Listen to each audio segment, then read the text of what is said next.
What's going on, guys? I'm sitting in my 2023 Honda Ridgeline and I'm going to show you how to replace the cabin air filter.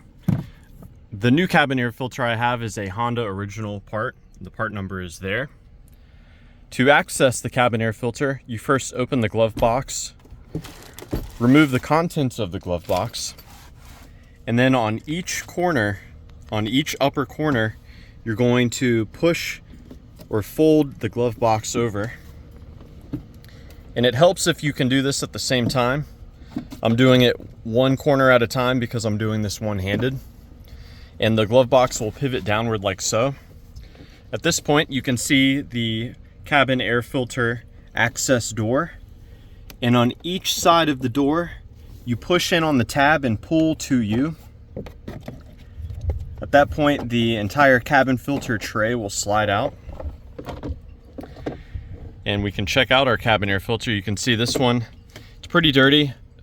It is about 8 months old and I've driven this truck 17,000 miles and it's accumulated some leaves and dust, dirt and debris. So you now just remove the old cabin air filter.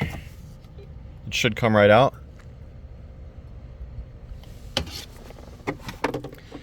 And your new cabin air filter will have an arrow indicating the airflow.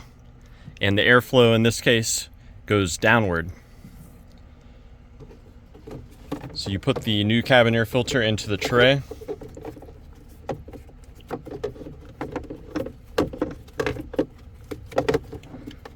Again, a little challenging for me to do one-handed, but if you're doing this two-handed, it should be no problem for you.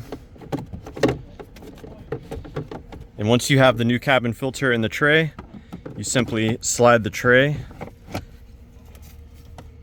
until it clicks, and then you can close your glove box. And that's how you replace the cabin air filter on your Honda Ridgeline.